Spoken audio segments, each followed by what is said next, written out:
Hello, everyone, and welcome back to the Uncultured Cinematic Universe. Here we discuss your favorite movies of all time, as well as the ones that got away. We look at classic and iconic films from two perspectives, that of the diehard fan and that of the uncultured who's never seen it before until now. We're your hosts, Joe and Justin, here to act as your guides, playing part as both the fellow enthusiasts and the ignorant and uncultured. Today, we'll be talking about a movie that, to me, spiritually feels like a Thanksgiving movie. Oh my God, Um, yeah.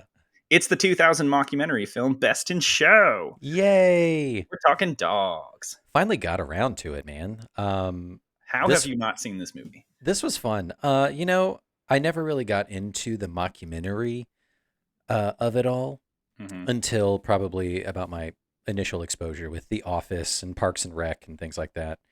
Um, but I initially like kind of knew about this movie, but I wasn't super interested. It was 2000. I was 13. Hmm. It's you're into other things when you're 13.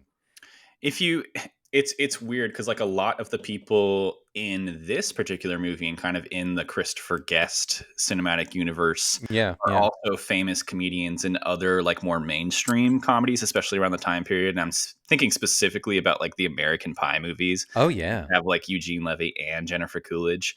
Oh Um, yeah. It so was great.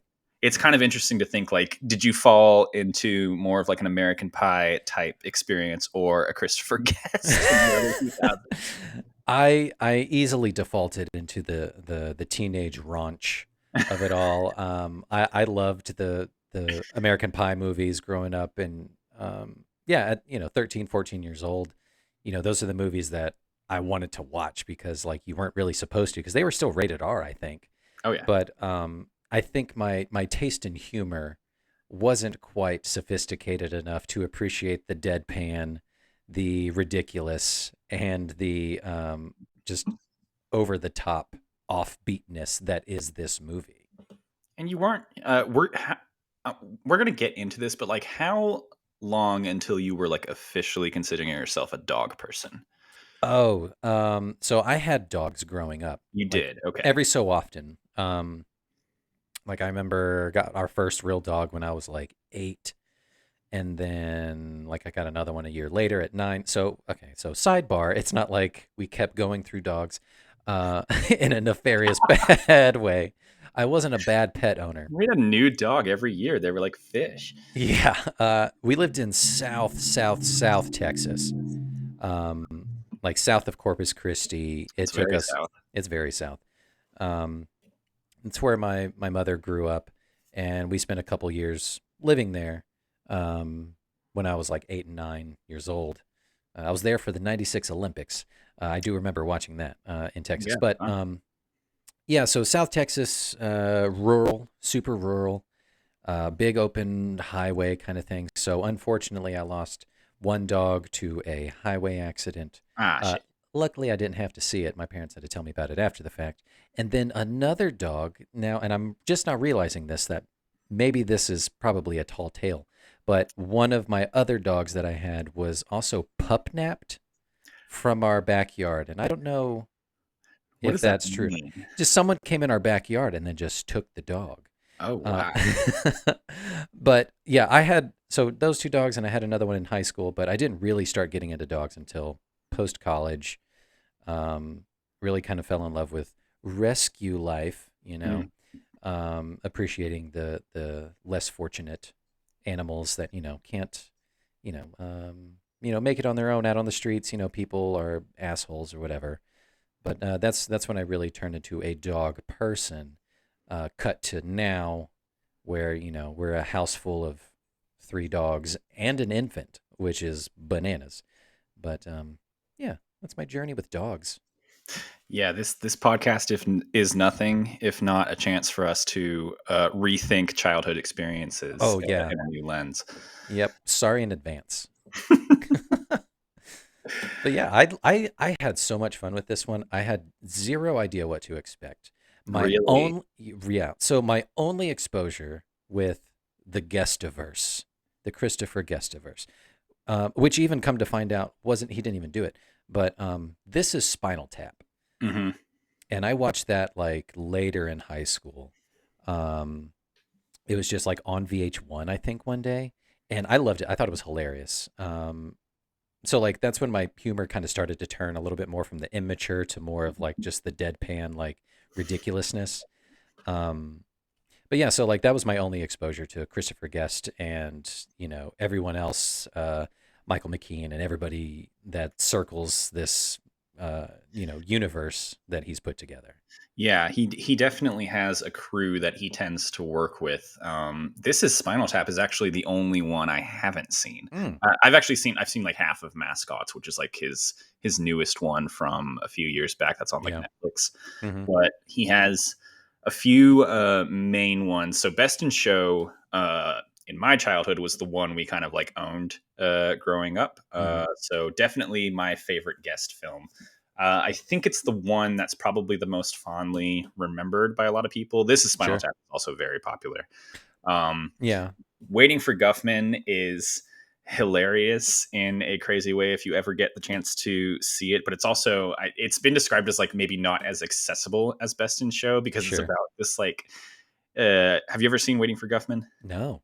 It's about this small town and this particular group of people who are putting on a play to celebrate like the such and such anniversary of the town, and it's literally just them obsessing over the play, and then a rumor goes around that like some famous like Broadway critic is going to come see the play, and they start freaking out, and it's about that effect on them. It's great. And the titular Guffman is That's going to. fun. So it seems like with these kinds of movies that he's into creating or being involved with, it just centers around a very simple plot or a very kind of simple, like, these are the players and this is like a day in the life or example kind of thing. So, like, this is Spinal Tap is about this over the top 70s metal band Mhm. that just goes on tour and things like that. And it's just ridiculousness across the entire movie. And I gravitated towards it because I was a musician and I played in bands and stuff growing up in high school and college, post college. So like the bits of humor that you pick up from being a gigging musician is rich. It's so funny. And then like you get to pick up on all these other types of nuances that he does in these later films, which is great. Yeah, from what I know about Christopher Guest films, they all tend to be the mockumentary format that we've been talking about. So they have um, fake interviews kind of interspersed between real footage, almost like a documentary. And they tend to focus on a single concept or a single event and how multiple normal yet zany people approach it. So zany. And he really, really knows how to like wring comedy out of every little mundane situation. It's Um, crazy. I It's was I was great. trying to put some notes together to kind of like describe his style of comedy because it is a very specific style, Yeah. and a lot of it is informed by improv, Oh which we'll yeah. definitely get into because 90% of this movie is improvisation, right? It's that is insane because like I Ryan and I said the exact same thing to each other like halfway through towards the end. Just like how much of this is improv? Oh, it's And it's crazy. it's got to be most of it. I have like stats for this, but like the original script for this movie was like 16 pages long. Is that a lot? Which if you know like film scripts and stuff, I think what typically how it typically translates is like one page is a minute of screen time Okay. usually. Yeah. So I think what he gave them was like a bare outline for like what this movie's going to be about, and Hmm. then the way I picture it is he puts them all in like these pairs or alone in these interview segments, and they're basically allowed to come in and build their characters from there. That's so And great. I so, I really want to talk about that later about the cast and the pairings and how just oh my god, it was perfect pairing it is. so difficult to figure out like who my favorite characters are from this movie just because like I think about certain scenes with certain characters and I'm like, okay, obviously it's Coolidge or something like that, obviously it's Jane Lynch, but then I think about like what Parker Posey's doing with her character, what Catherine O'Hara's doing, Yeah. and then it keeps on just spinning and spinning, and it's I a yeah, perfect film. I have an easy runner up, or not even a runner up, but just like a front runner for who steals the show for me Yeah. in every single scene, every line of I dialogue, and I we'll get think to I it, know who it is and we'll get to it. But because I'm going to talk about it. do we want to get to the trailer before we go any further? Well, hang on. Let me give you some Okay. Yeah, yeah, film yeah. stats real quick, and then we'll jump into the trailer. Yeah. So circling back, we're talking about Best in Show. This is a Yeah. film directed by Christopher Guest, starring Christopher Guest himself, as he Mm. usually does with most of his movies. Catherine O'Hara, Eugene Levy, Jane Lynch, Jennifer Coolidge, Parker Posey, Michael Hitchcock, Michael McKean, John Michael Higgins, and Fred Willard as a next level insane version of your problematic uncle if he was commentating on a dog show. This movie was released in September of 2000. It made $20 million. Oh, And wow. I have a note here. Right. It's kind of a lot. It kind of doubled its Yeah. budget, which is nice. It was not nominated for any Oscars, but was in kind of the talks around best screenplay, so the script itself. Wow. But a lot of theories say that they didn't get nominated because so many of the lines were improvised right on the spot that it technically doesn't count as a screenplay. Does it not? That's I'm not sure there's fair. like specific rules around it. Yeah. But a lot of people think that this maybe deserved some screenplay recognition that Yeah. it didn't get. Definitely. Mm.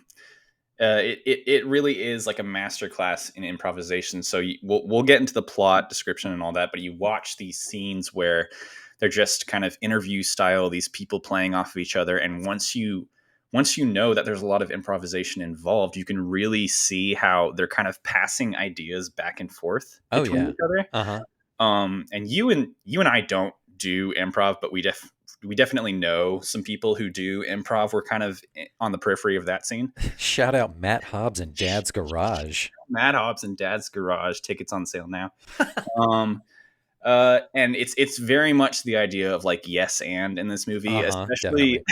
I always think of like Parker Posey, and Michael Hitchcock is the guy who plays her husband in the film. So Oh, they're like yeah. the yuppie couple. Them talking about Starbucks and MacBooks and catalogs is And LL Bean. It's so good. so amazing. I loved it. It's like it is like ASMR to me. I can just throw that on in the background. But yeah, this is definitely one of those movies, and I think we talked about this with our Devil Wears Prada episode. Is that like I tend to gravitate towards movies that have these like really like iconic, memorable, funny like monologue moments, just like straight up talking that like you would perform if you wanted to like get into a play. Right? There's so many versions of that happen in this movie. Would you It's hard to do pick a would favorite. you do Harlan Pepper's nut monologue? Because that Oh, was one of my favorite things. I cannot wait for you to play the game that I have set up for the end of this Oh episode. man. What a tease. What a tease. Yeah, there's so much good stuff happening here. I have some notes, you have some notes. We're going to get into this. Let's take a look at the trailer Let's first. do this. This is good. I previewed this one before the show, and Yeah. oh man, it's good. This is good. I'm always interested to see like Live from Philadelphia, it's the 125th annual Mayflower Kennel Club Dog Show. Yeah. 3,000 dogs competing for Best in Show. To think that in some countries these dogs are eaten. Cookie and I work as a team. We met at this dance. He didn't want to dance. I got 2 left feet, I thought he was kidding. but I wasn't. I was born with 2 left feet. Beatrice has been showing signs of depression. Ever since she saw us having sex, what would you like to say to Beatrice right now?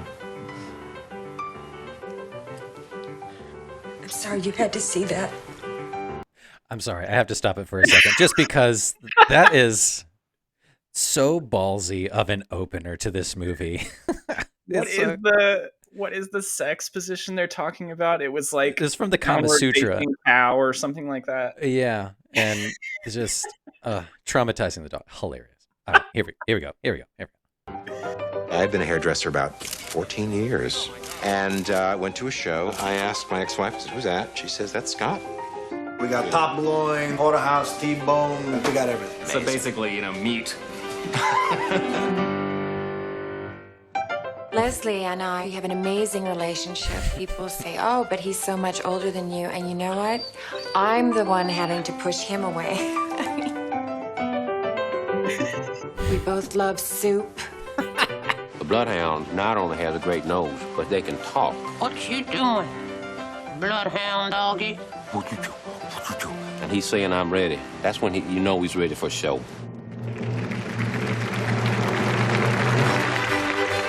That goal is that best in show ribbon. Actually, poodle means puddle in German. You want your busy bee? Come get your busy bee. God, Hamilton, if she doesn't get her door, she's gonna flip out! It's not in here. You left it at the hotel. Go to the hotel and get busy bee! That's my favorite, the miniature schnauzer. You'd think they'd want to breed them bigger, wouldn't you, like grapefruits or watermelons? Don't look at the fathead losers or freaks. You look at me! He went after her like she's made out of ham. Wow. I will kind of spoil it. My MVP for this film is definitely Fred Willard. 100%. The announcer. 100%. Every line he says is just insane. It captivated me from the moment he showed up on screen. I was like, first, I love Fred Willard and anything he's in, but he just takes the level of absurdity from 90 to 100. Oh, you know what? No, to make a Christopher Guest in joke from 10 to 11. Right? Takes it from there to there. Is it a Spinal Tap joke? It is a Spinal Tap joke. Yeah, it goes one louder. You know, hilarious. It's great. So much fun. Yeah, I do have like a couple little trivia bits that I stole from the internet. So Fred Willard, as the commentator, was specifically instructed by Christopher Guest to not do any research on dogs during like the 2 days he was filming. And then his partner in the scene was instructed to do a lot of research on dogs. So you get that kind of authentic feeling of like, this guy is some sort of celebrity guest that they brought in to host. And has no idea what he's talking about. Dog show, the Mayflower in this case. And literally doesn't know anything. It's amazing. The one of the big call outs that Ryan had was like, oh, this has big dodgeball influences written on it. I have a note. It's literally what's his face from Dodgeball. Yeah, it's Jason Bateman. Jason Bateman, 100%. It's like it's Cotton and him. Yeah, it's hilarious. It's 100%. That's what it is. Oh, it's great. All right. Well, before we get into discussion around the film, let's get into the plot description. Kind of give listeners some context here. So this film is not incredibly plotty. No, it's super simple. I was thinking of maybe just giving you 60 seconds. Do you think you can do that? Yeah, I really, really can. Yes. I think I can. Because it goes by fast when you're talking. Yeah, 100%. Like this was a 90-minute movie in and out. And like we talked about, it's a simple plot of just like, it's this one event with these people. At first I was kind of worried. You know, you get introduced to all the characters right away, and I was like, "Oh no, I'm gonna have trouble keeping up with who's who." But by minute 20 or whatever, I was like, "Okay, I see what they're doing." It's so simple. It's just 5 dogs, and it's like we were talking about before. Guest, what he typically does is just like he focuses around a single thing and how different people approach it. Yeah. And then the comedy is found in their perspectives on that thing, but also their interactions with each other. Yep. It's this fun little chessboard. Yep. All right. I'm going to give you 60 seconds if I can figure this out. You let me know when you're ready. I am so ready. I'm ready. Okay. You're just going to pull it off the top of your head? Improv. Yeah. I'm just going to improv it, baby. All right. And your time starts now. It is the year 2000. We are in Philadelphia, Pennsylvania. It is the Mayflower annual dog festival, dog competition.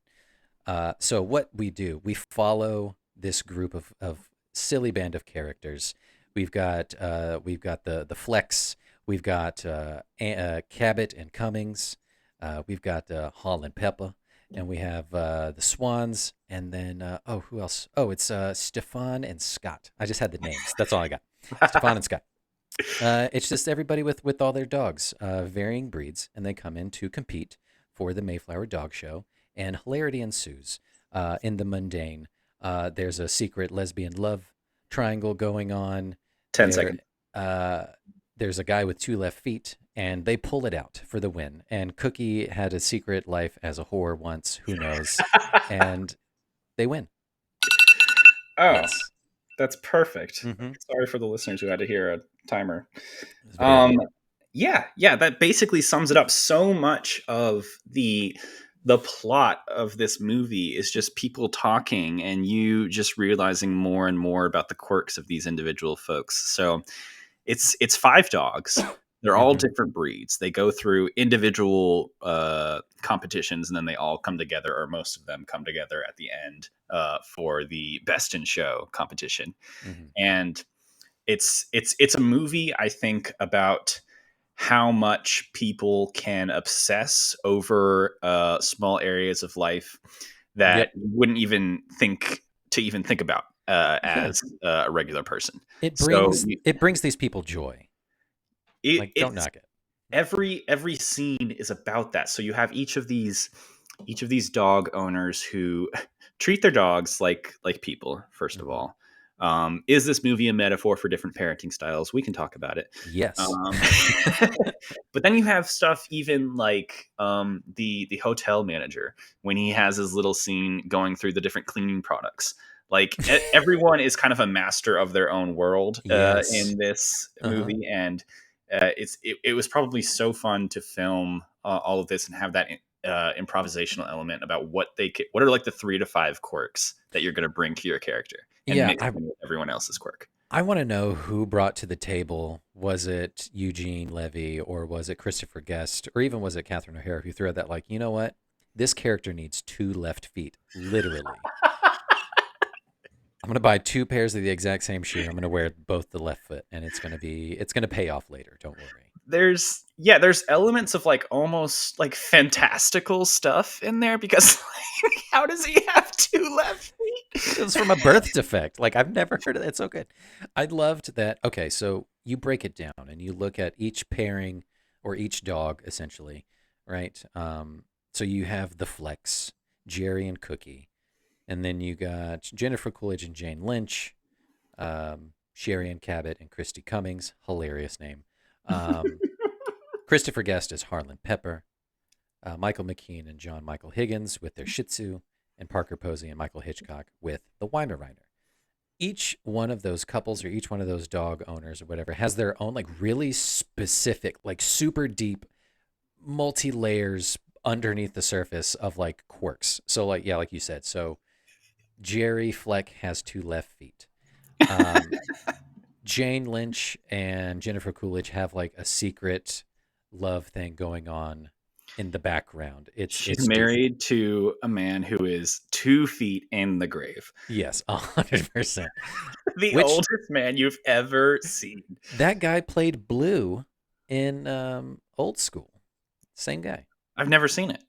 God, Joe. Okay, we'll do a college years. We're going to have to do like a raunchy comedy miniseries because I've never seen any of the American Pies either. Okay, well then I'm going to take over that month. So we'll do Just that. dropping that on you. We'll do that. Okay, so then we got that. And then we got Michael McKean and John Michael Higgins with the he brings 8 kimonos to the trip. How many tea services can you do?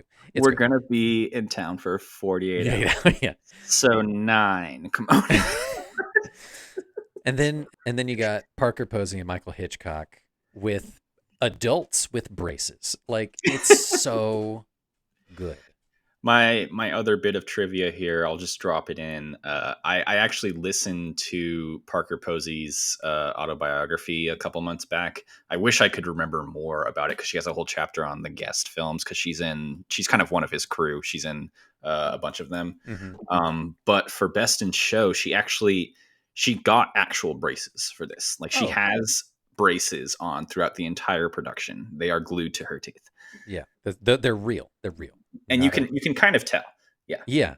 So did Michael Hitchcock also Are No, those fake I braces? think he's wearing like little fake braces. And I then mean, it's such a great choice. Like, and that's also like that's such a yuppie move too, right? It's such a weird. It was such a weird 2000s flex for like an adult well into their 30s to yeah, get braces of just like because I can't, you know. down to the word. It's literally like it's amazing the grasp that particularly those two have on. I mean, Fred Willard's living in an entirely different universe in that 100%. Yeah. movie. But if we're talking about like the main cast of dog owners, they may be my favorite because the choices that they make when they're talking about their Starbucks orders, when Mm-hmm. they're talking about the LL Bean catalog, when they're talking about how they both have Macs, there's someone so specific that you picture in your mind with Yeah. this. When he's talking about what turtleneck he should wear The mock down to the turtleneck. party in the hotel room, and he mentions that there's going to be a lot of khaki downstairs. Just that That's line great. reading, which sounds so like nothing on paper, but the way he says it just cracks me up. It sells it. It sells it. It's great. Oh, what was I gonna say? So I was trying to like put notes together around like what my favorite parts are of this movie and kind of who I tend to lean more towards. And the way I picture it, weirdly, have you seen Ratatouille? I have seen Ratatouille. Okay. So you know when Remy the rat is like combining different foods and he like pictures them as different shapes and Yep. stuff and Yep. little symbols next to his head floating around him. And then when he combines like a strawberry with a cheese, it creates an entirely new symbol, right? I want to do that. It's like you want to see that with the characters in this movie. They're set up like characters in a Clue game. They each have individual quirks, individual names, individual little superpowers, right? And you want to see scenes of any given combination of them, right? Yeah, definitely. Yeah. So, okay. All right. I'm going to run with this. All right. Do it. So, yeah. Okay. So we got. Okay. We'll start with them. We'll start with the Swans. Meg and Hamilton Swan. All right. Typical late 90s, early 2000s yuppies. But they're very abrasive. They're very like anxious. So like I'm imagining like bright orange kind of like sharp shapes, and because they're all over the place, they're always yelling and they're always so tense. That is their shape. All right, Christopher Guest, Harlan Pepper, very very calm, very chill, an aspiring ventriloquist. He was like, my things are going to be nuts and ventriloquy. And no one said boo about it because that works. His is very it's kind of like a blob molassesy shape, and it's brown. It's brown. It's warm. You know, Jennifer Coolidge and Jane Lynch. Obviously, it's white and fluffy. To go along with the poodle, it's perfect. With which they named the dog. Okay, Rhapsody in White. You know, tip your nose up at it. But also they call it Butch too. Hilarious. Yeah. They knew what they were doing. It's white and fluffy, and it has really sharp fangs, and it's really competitive. Yeah, and then for some reason, this isn't a shape or anything, but it's like for the Flex Jerry and Cookie, it's just green shag carpeting for some reason, and I don't know why. But that's they're arguably like our straight characters in the movie. Like they're kind of like the normal ones, and they end up winning. But like still, even then, you dive into their little quirks, and one of my favorite bits throughout the movie is that they keep getting interrupted by people who have like had crazy amounts of sex with Catherine O'Hara in the past. By the time the second thing came around, the second joke came around, I was like, oh, that's really good. That's really good. She has this deep, sordid past that Jerry has no idea about.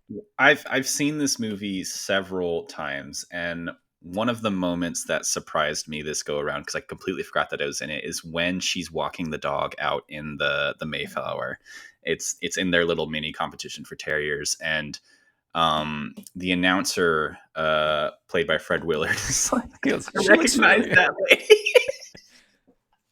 It's such a perfect little throwaway line. Yeah. Oh, and I forgot. Okay, so yeah, so then Stefan and Scott with Miss Agnes the Shih Tzu.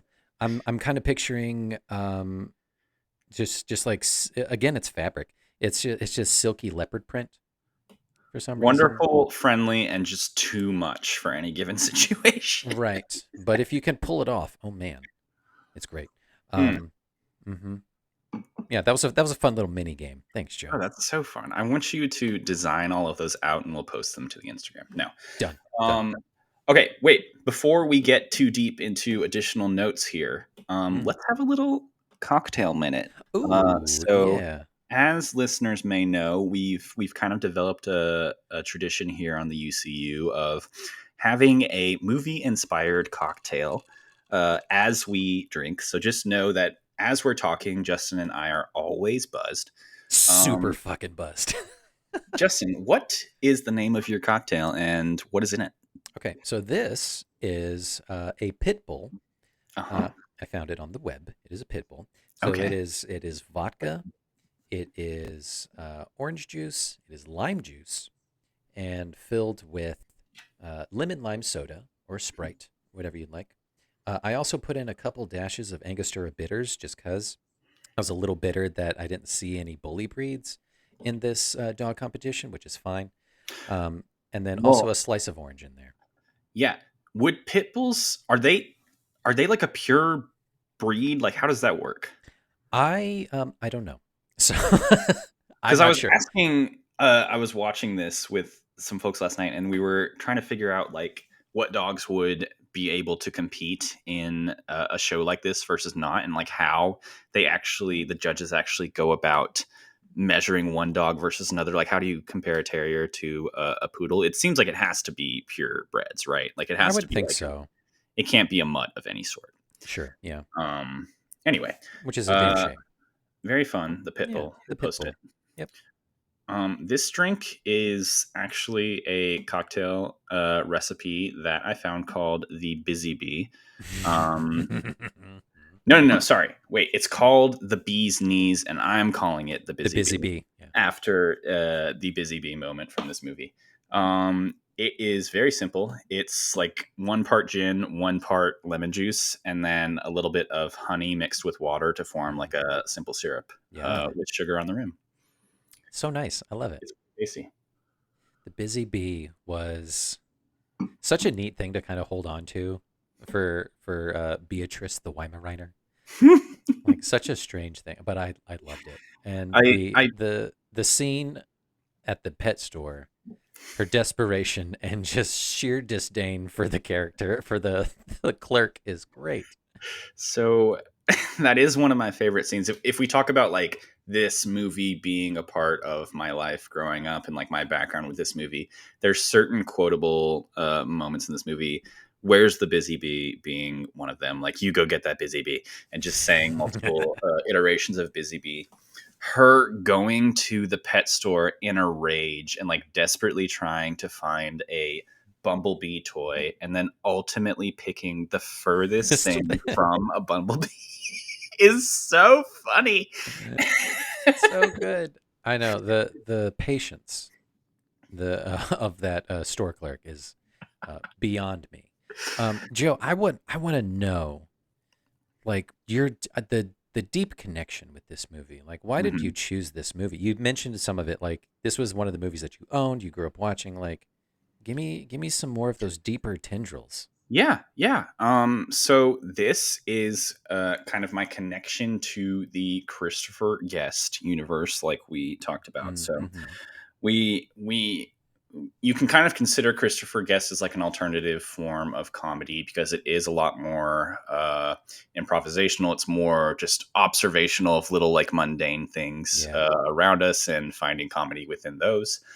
And so watching this growing up, I think was kind of my first step into the mockumentary genre, which, like we mentioned, definitely paved the way for a lot of people into The Office, into Parks and Recreation, into even now, like What We Do in the Shadows. Like some of my favorite comedy is a part of this mockumentary genre because I think what it's able to do is it's kind of a shortcut to being able to show real footage and then have someone comment on that footage or build out characters within an absolute bubble within these interview sessions.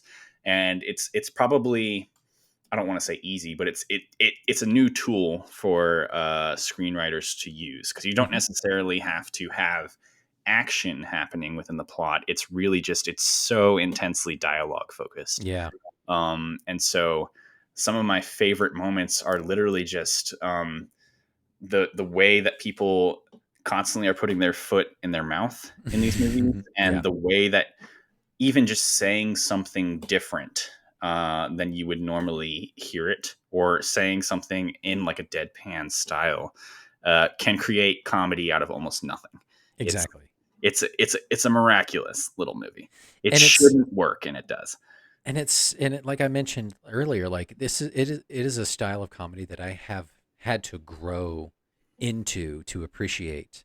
Um, like it was, shows like The Office and stuff, like one of the ones that I was first like exposed to that like didn't have a laugh track or didn't have insane zany action or anything like that that's going on to drive the plot. It's more of just a day in the life of the mundane, and it's just these real, quote unquote, real, highly exaggerated characters, and that's where you find the hilarity in is just it's the mundane, it's the things that don't matter, and it's these insane like situations and events that you could find yourself getting into, and you're like, how would I react to that?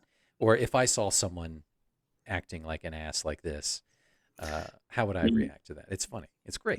the idea of a laugh track is interesting here, because this show exists very much at the turning point between like the laugh tracked comedies of Yeah. the 90s, like Friends, Will and Grace, and all of that, and moving into the more documentary quiet style of you got like The Office, Parks and Rec, Modern Family, where they're not necessarily afraid to let you sit in awkward silences, and that's where they're finding the comedy, as opposed to filling the space in with a laugh track. So it's kind of interesting. I know there were definitely mockumentary style films before this and after this, but it's for me, this is kind of where the bones of that exist, is with this period of time and these Christopher Guest films. Absolutely. And like that's kind of where and it's taken like this modern swing into it, right? Where it's become the norm. Like you mentioned with What We Do in the Shadows, now a TV show, but was borrowed from a movie, same kind of thing. But like this is now 20 years after the fact that this movie came on board and kind of ushered in this movement. I'm really interested to see, like, do we go back to laugh track, or does this persist into this, that uncanny valley of, what's real, what's not, or And is there something new? we've said it again and again, but like the Christopher Guest films in particular are unique because they have that improvisational element. So I have like a quote from Eugene Levy, who wrote this movie with Christopher Guest, we should say. He says that our outline gives a very solid blueprint to the actors so that they know how to get from point A to point B, but how they do it is largely up to them. So what I imagine they gave to these actors are like, okay, here are the main plot beats. Here's who's going to win Best in Show. But you kind of build out your character on your own. And then these scenes, what we're going to do, we're going to shoot 60 hours of footage of literally just like small groups of people interacting with each other and building out natural character growth in that way. Yeah. Towards the end, I was, gripped with like, who is actually going to win? Yeah. So you really didn't know anything going into this. No, I didn't. I had no idea. So, Beatrice being disqualified, which is hilarious. Just because she's so anxiety ridden, like, again, so dark, and like not dark, but just like such a weird twist. So funny.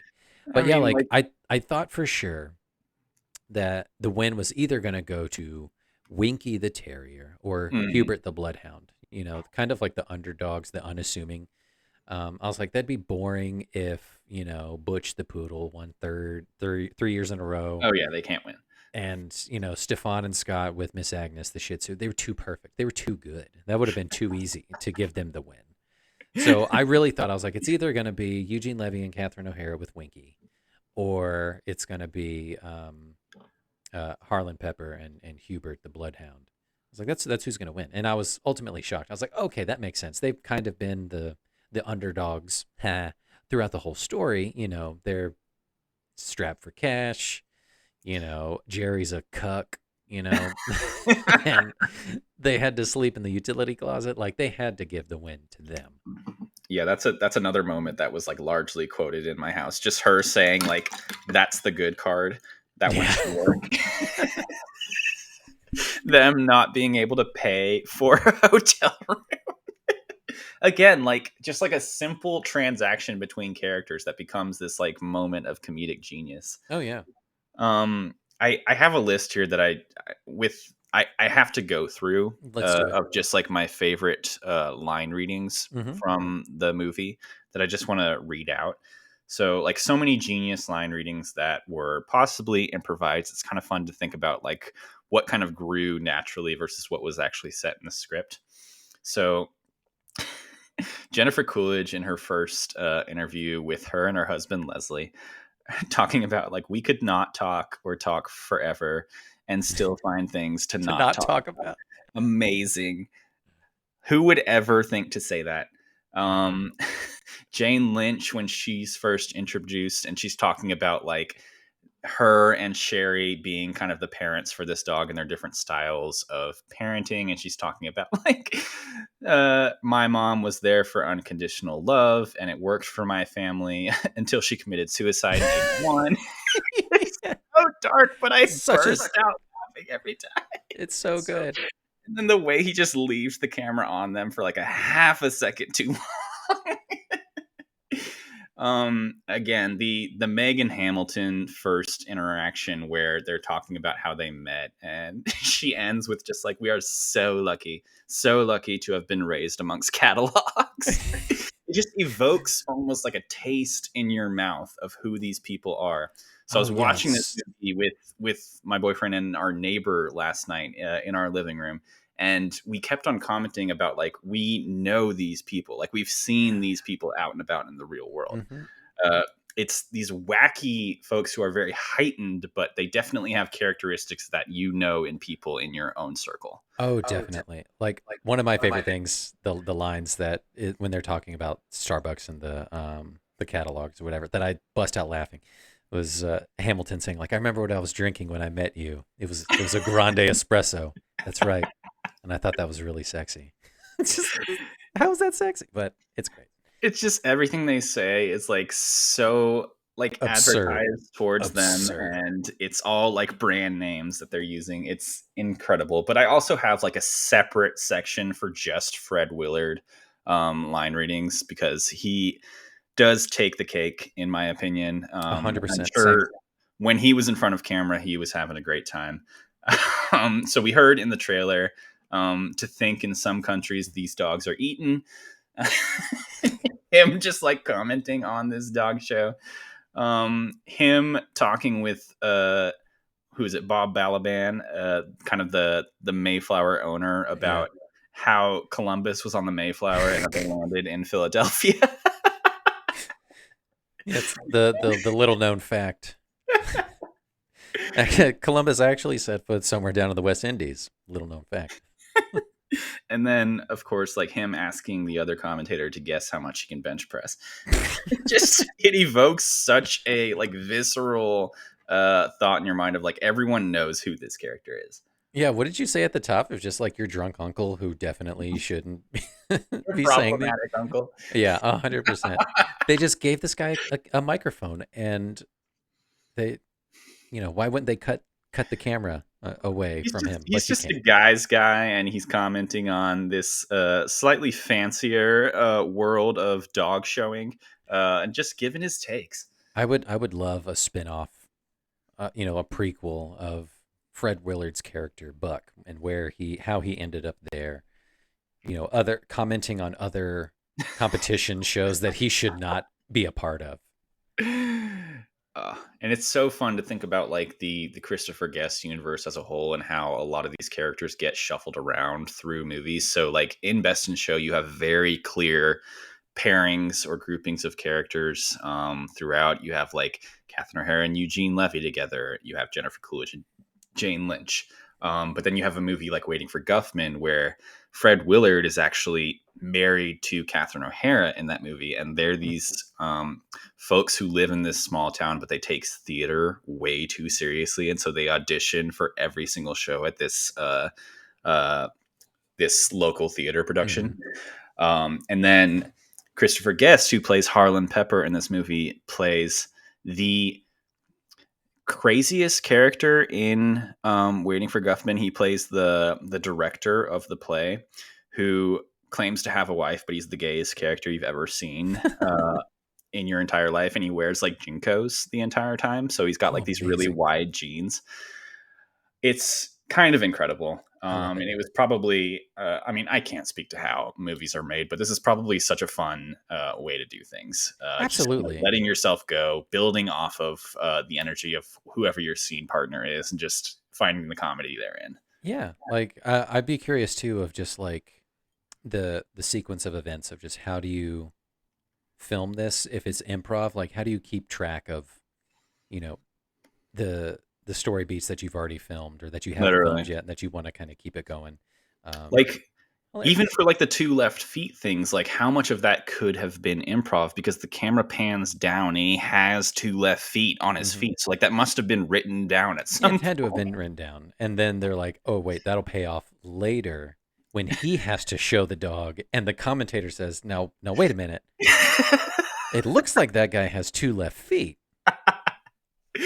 And I love how his partner is kind of like, I never thought I'd say this, but I agree with you. I gotta agree with you. Yeah. This is weird. You're right. There was such good payoff towards the end there. The way that Catherine O'Hara injures her knee. Oh my God. And the wobbly knee comedy. gag.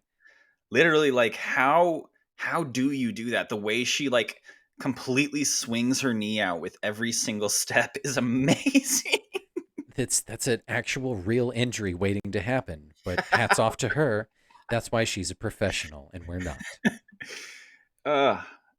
So I read an article about this movie kind of in prep here, talking about the improvisational elements.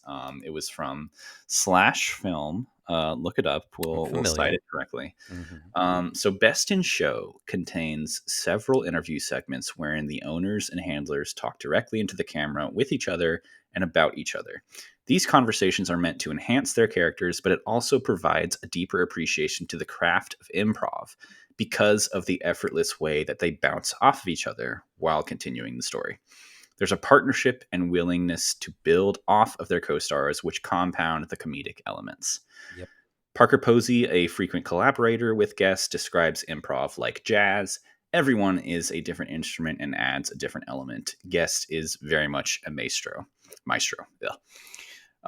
So it's really fun to think about it that way. Like, again, we were talking about Ratatouille in terms of just like combining characters and seeing how they would react to each other and behave in a scene together. But that must somewhat be how improv is as well. It's just like you have a base knowledge of who your character is and what you're working with, but you're always leaving 50% of blank space for the other person in your scene to kind of fill in. And definitely.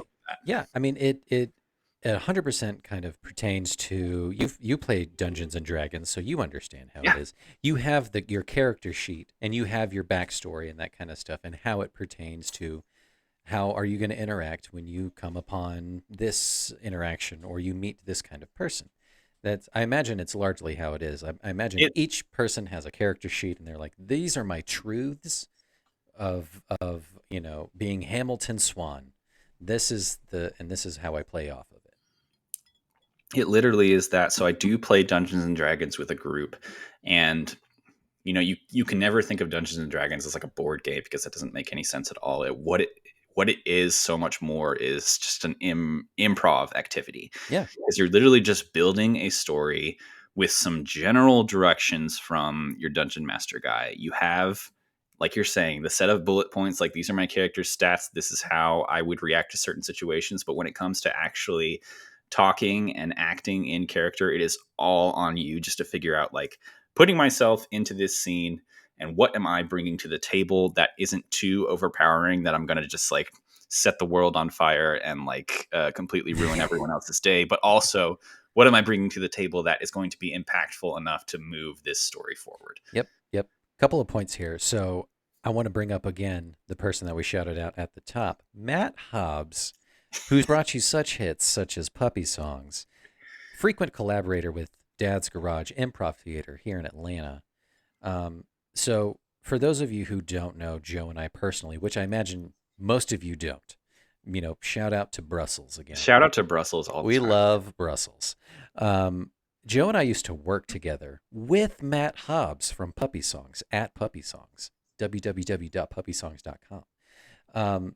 And Matt came from a improv background. He's an improv musician, and he's collaborated with him for a long time.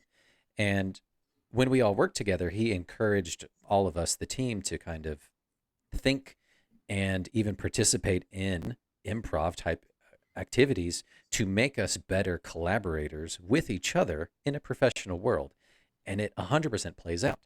You can do that across the board with your professional compatriots, right? Because it's the give and take. It's understanding your truths and how you can be a better player with other people. It's great. It's interesting to think of it in a comedy setting, because like you always think like, oh, comedy has to be so organic and just kind of spur of the moment in order for it to be effective, right? Because otherwise it's not funny. Right. But there's probably like if you're trained actors, like these people trained comedians and all that, there's probably like actual tools that you can use here where you're kind of going to get a laugh. If you pause for a second longer at this point, like there's a science to it. There definitely is a science to it. Yeah, you're absolutely right. There's a science to it. But yeah, the core of it, you mentioned it. It's the yes and of it, which is a hilarious kind of meme in of itself that it's become. But yeah, it's being willing to give more. You're not the star. You're not trying to be the funniest. You're just trying to pepper in a little bit more to add to the scene, to the overall story, and you're not there to outshine everybody. You're not Michael Scott, right? Which is another good connection here. So. You're a single piece in a puzzle, and the puzzle's shape is constantly changing, and your shape is constantly changing. So who are you gonna fit in with? Joe, I love that. I did want to shift a little bit. So we talked about how this is a movie about humans who treat their dogs as humans, and could also be seen as a metaphor for different parenting styles. I thought you were kidding, but yes. Justin, you're in a very unique position where you have multiple dogs in your household right now, and you also have a 1-year-old child. Yes.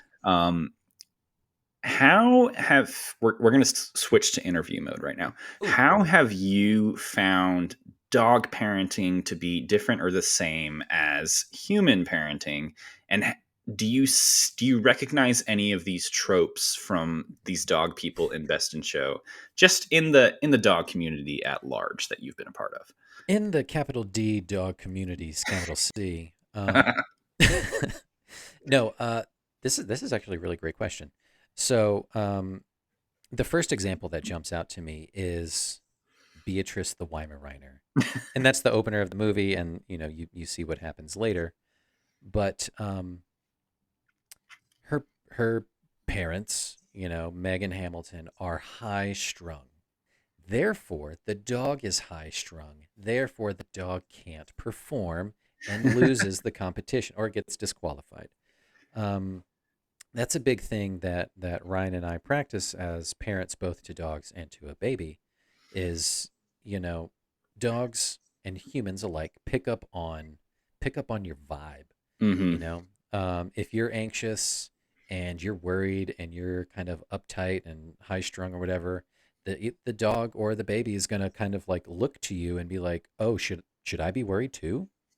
I don't know what's going on. You're my person. Should I freak out as well? So we found, much like jazz, much like improv, we're just big go with the flow folks. We let the dogs lead the way. We let the baby lead the way of, do you need to go outside or whatever, like, or are you developmentally ready for this or not? Mm-hmm.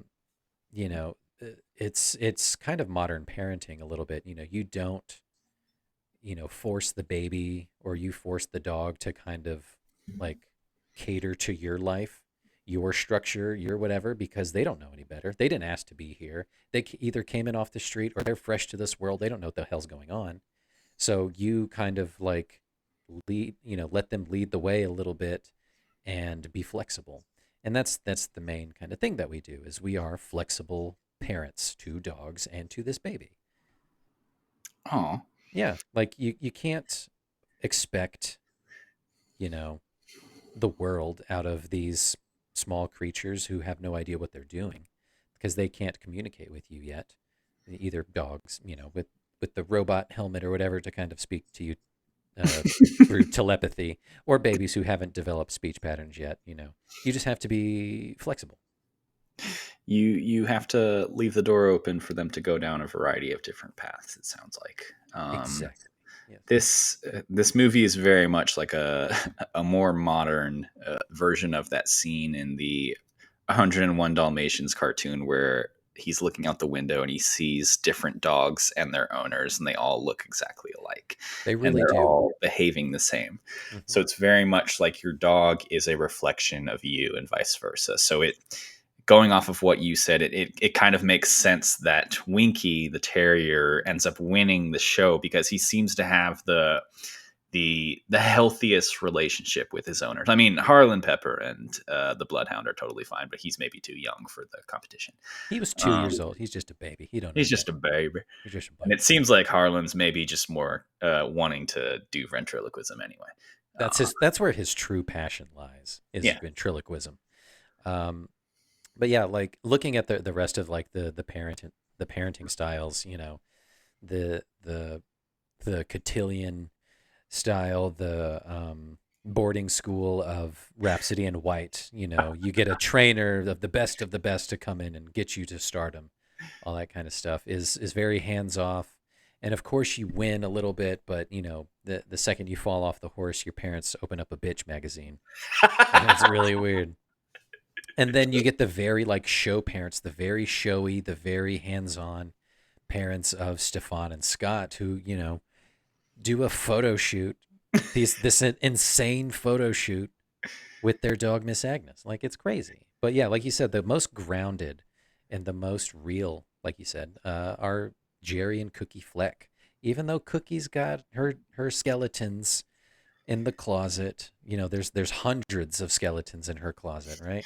We haven't even talked about like the little mini journey that they take to get to the dog show, where they stop off at one of their old friends' house, and the guy has obviously been with Cookie in the past, and then it ends up with like their son taking the dog and going up onto the roof of their shed.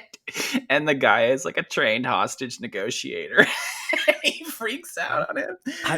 Again, I want to go back to the writer's room to like, they get that character in and they're like, okay, so you're at the dinner table and, we're going to talk about your job and this kind of stuff. And like, I'm going to be a hostage negotiator, or not even a hostage. What is it?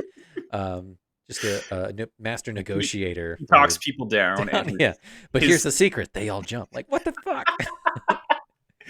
One of my favorite things also about a movie like this is you get so many comedic moments that come out of people talking over each other at the same time. So like, I'm sure the improvisation of it all kind of comes to an head and everyone's just like getting a word in. You get that happening when Catherine O'Hara falls and like twists her knee, and then they're all like helping Jerry get his armband on at that point. But one of my favorite lines also comes from the moment when he's trying to talk his son down from on top of the shed with Winky, and the wife is like, don't look him in the eye, it challenges him, he doesn't like it.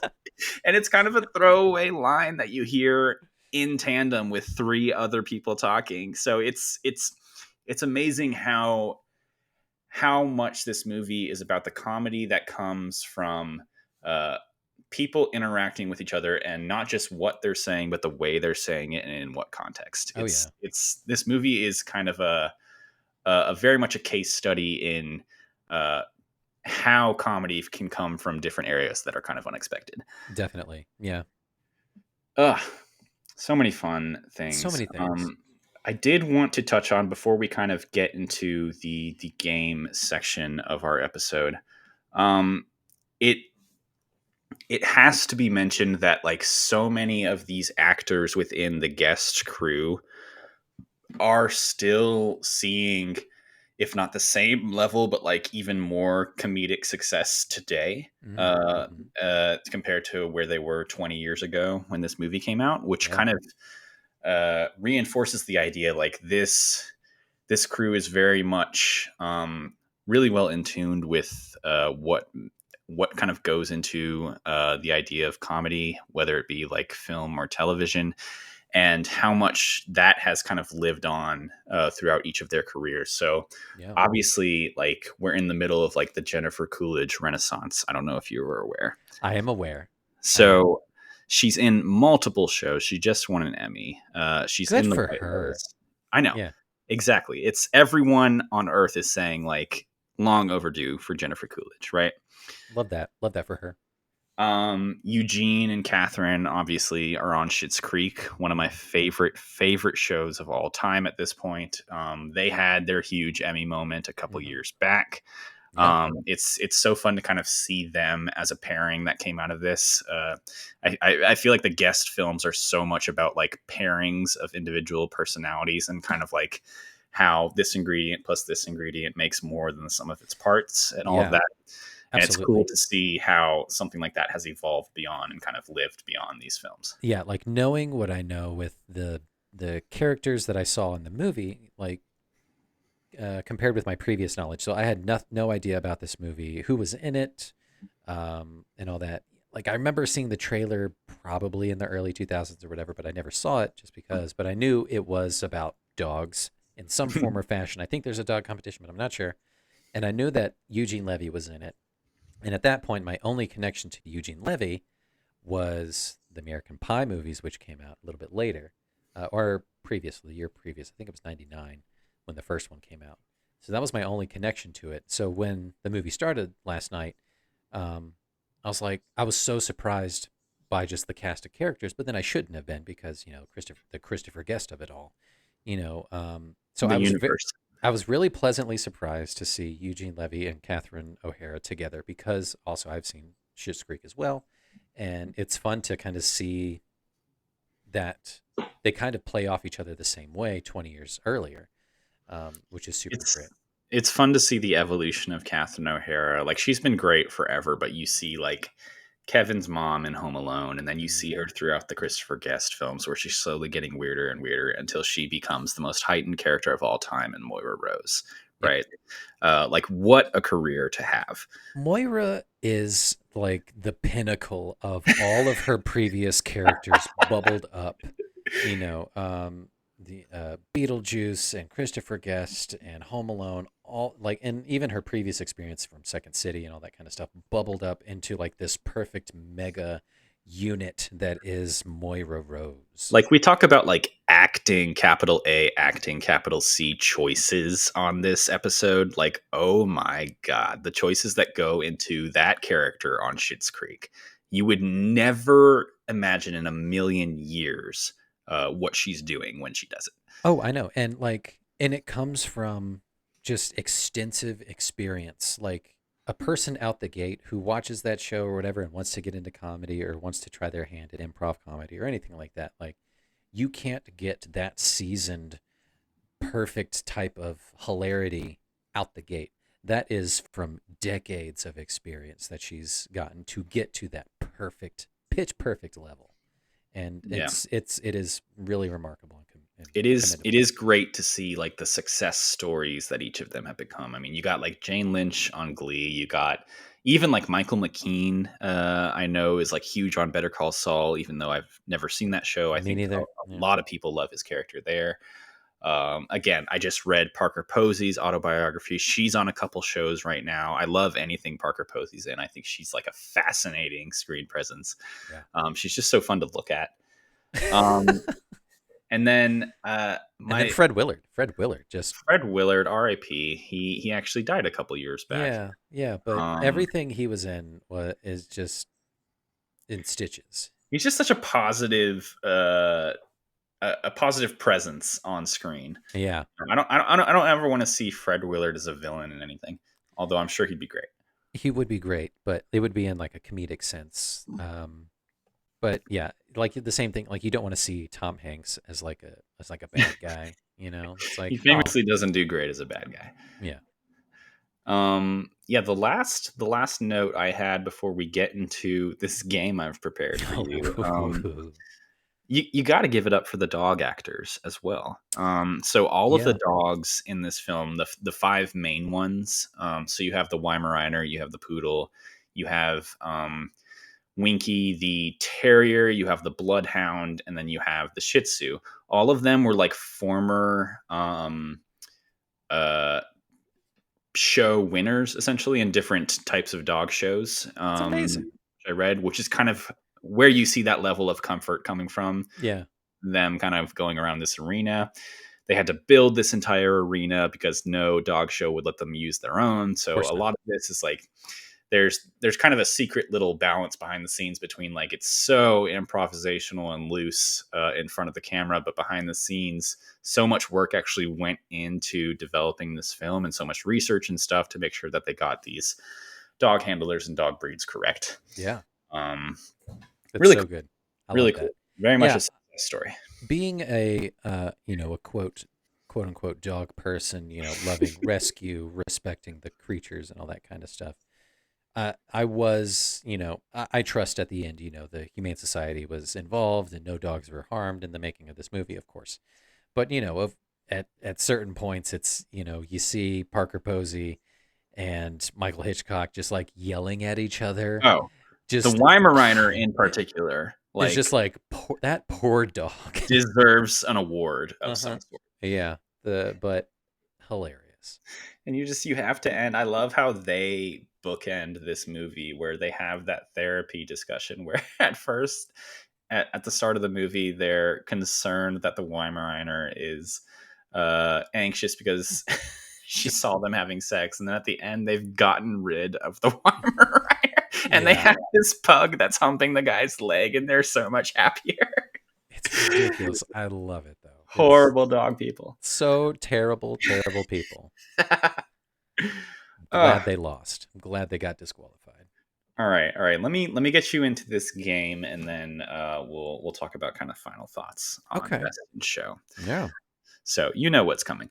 I do. the game that I have prepared for you. So we know that Harlan Pepper, the owner of the Bloodhound in Best in Show, has a special skill where he is able to pretty much name any kind of nut in existence, right? Yeah. And he'll just list them off, peanut, pine nut, macadamia nut, all that stuff. So naturally, what I have for you is what I'm calling the nut test. And so it's 10 questions about nuts, and I'll give you 2 multiple choice options for each. Okay. And then you just tell me what the answer is. Easy pie. It's so easy. I'm gonna get at least 80%. Yeah, let's see how you do. All right. Great. Are you ready? You want to take some time at all? You good? I'm gonna take some time. Up? I'm gonna take some time. I'm gonna stretch my brain. You're gonna stretch the brain? Yeah. We'll be right back, folks.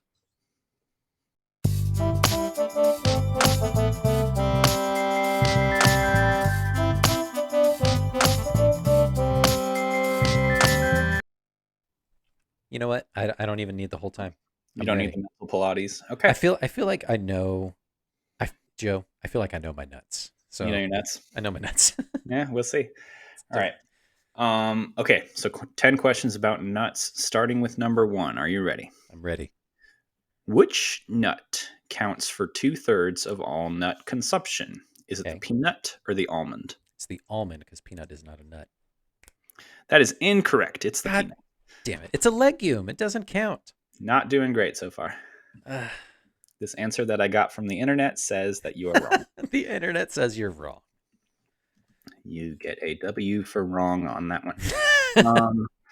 Which nut can be found inside a pine cone? Is it the cola nut or the pine nut? Oh, I know this one. You want to say pine nut, but it's the cola nut. Justin? Incorrect. It is obviously the pine nut. I was tricking you on that one. Really? 0 for Like 2. that's how you make pesto? Is you take pine cones and you get the pine? Okay, all right, fair, fair. How you make pesto? Yeah, pesto is made with pine nuts, What? right? Is it not? I don't know. Pesto's like a savory thing.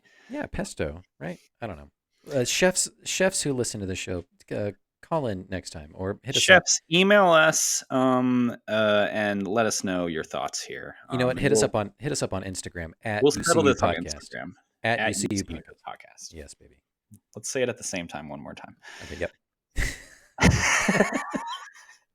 Okay, are you ready for question number 3? Let's try to get one right here.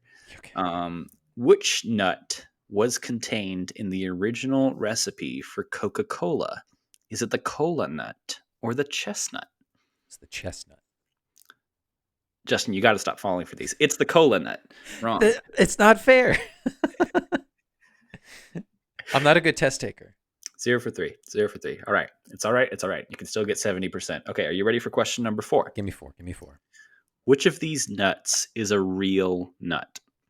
All right. Is it the Wisconsin green nut or the Australian wood nut? Wisconsin versus Australia, the classic debate. I'm gonna go with down under. I'm gonna say the Australian whatever nut. Australian wood nut. The correct answer is neither because it's a trick question. You got that wrong. Oh. All right. Question number 5. Yeah. Keeping you on your toes here. Mm-hmm. In the 1996 movie The Nutty Professor, Eddie Murphy portrays a handsome alter ego version of his character named what? Is it Buddy Love or Mike Dexter? See, Mike Dexter is from one of my favorite movies of all time, Can't Hardly Wait. So it's not that, it's Buddy Love. I got one right. You are correct. I actually know Mike Dexter as Liz Lemon's imaginary boyfriend from 30 Rock. So I'm glad that we got to that separately. Yes, good. Oh, okay. Question number 6. What is the title of the 2000 sequel to The Nutty Professor? Is it The Nutty Professor 2 Into the Nutty-verse or The Nutty Professor 2 The Clumps? It's The Clumps. Correct. You're on a roll. All right, we're turning it around. Question number 7. Yeah. Eddie Murphy was shockingly not nominated for an Oscar for The Nutty Professor or its sequel. But what movie did he get nominated and come very close to winning an Oscar for? Is it Beverly Hills Cop or Dreamgirls? Dreamgirls. It was Dreamgirls. Oh my God, you're correct. Yeah. All right, you got the last 3 right. We're on a roll. All right. Damn right. Question number 8. Following the success of 1996's The Nutty Professor, Eddie Murphy's highest grossing film ultimately became what? Is it Shrek 2 or Daddy Daycare? It's Shrek 2, easily. It's Shrek 2, easily. It's Shrek that movie 2. Made like almost $1 billion. Yeah. All right. This is easy right now. Yeah. Okay. Question number 9. Jada Pinkett Smith, star of 1996's The Nutty Professor, is also the lead vocalist for what type of band founded in 2002? Is it jazz or metal? That's a good question. I'm going to say jazz. Ooh, incorrect. She is the lead vocalist of a metal band. Look it up. It's kind of crazy. That's great. Yeah. All right, your final question in the nut test. Are you ready? Can we do Final Jeopardy? Can I wager all my points? Do you want to do it? How many points do I have? Let me count up. Okay, so you have 1, 2, 3, 4 right, and then 5 wrong. Yikes. Okay, so I'm gonna bet it all. So if I get it right, I get 80%. Like I said, I was gonna get. Okay. And so if I get it wrong, I get 0. So if you get it right, you'll have 50%, right? So you'll technically get 100%. Does that make sense? Okay, yeah. Done. Am I doing the math correctly? Let's do it that way. And if you get it wrong, you get 0. I get nothing. Yeah. Okay. Question number 10. Which nut is in the same plant family as poison ivy and can actually cause itching if you come in contact with its shell? Is it the cashew or the pistachio?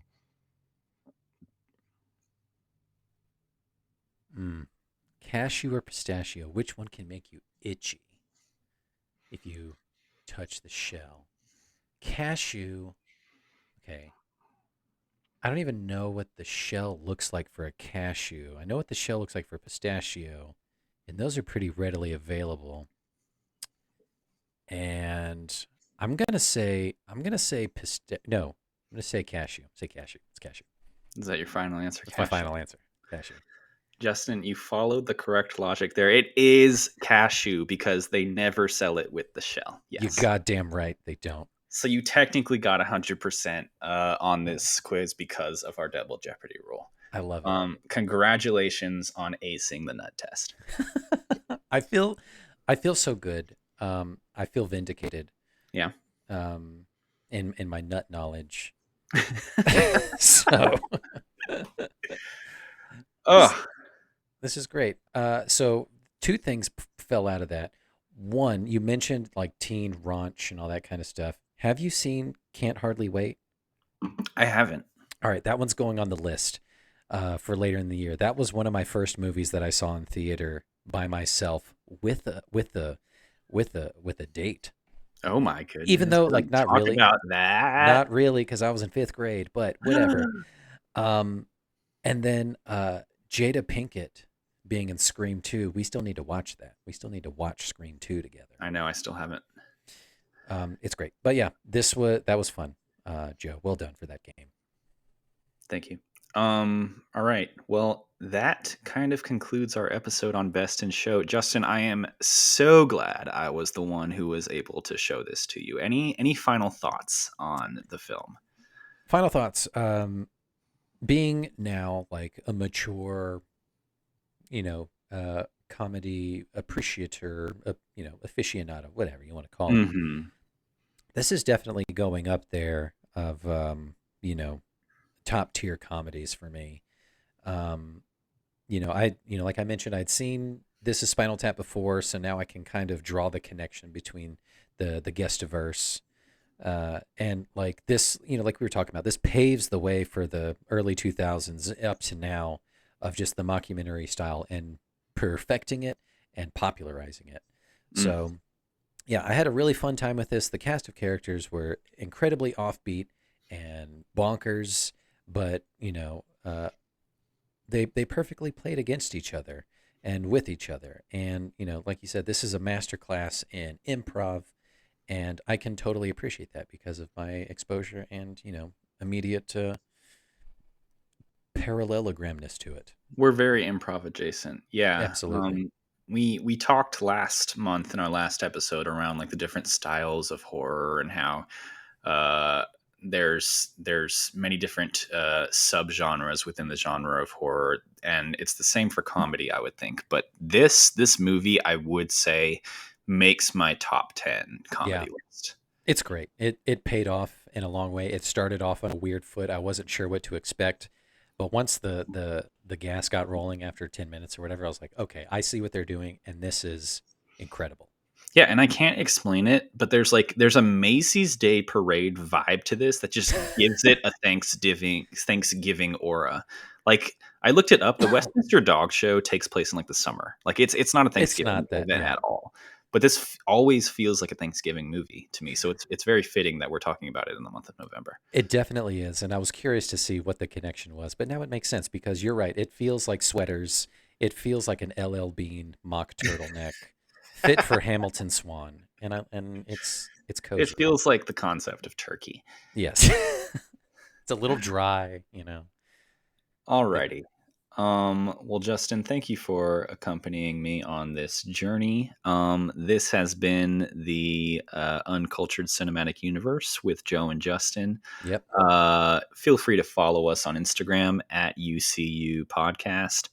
And you can also listen to this episode if you're not listening to it already on Spotify, Apple Podcasts, or YouTube if you want to watch our faces as well. Just YouTube it. I mean, we're handsome gentlemen. YouTube it. Yeah. Just YouTube it.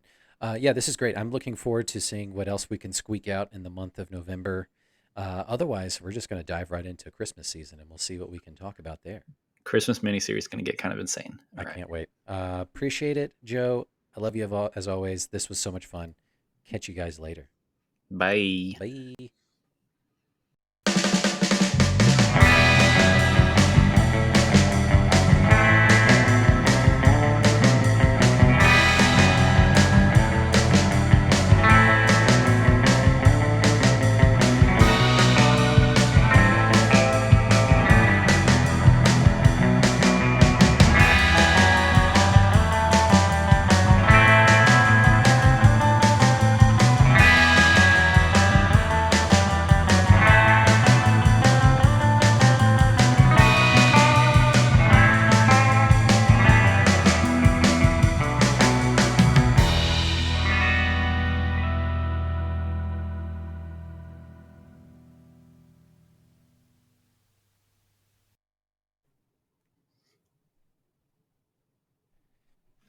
Yes, end recording.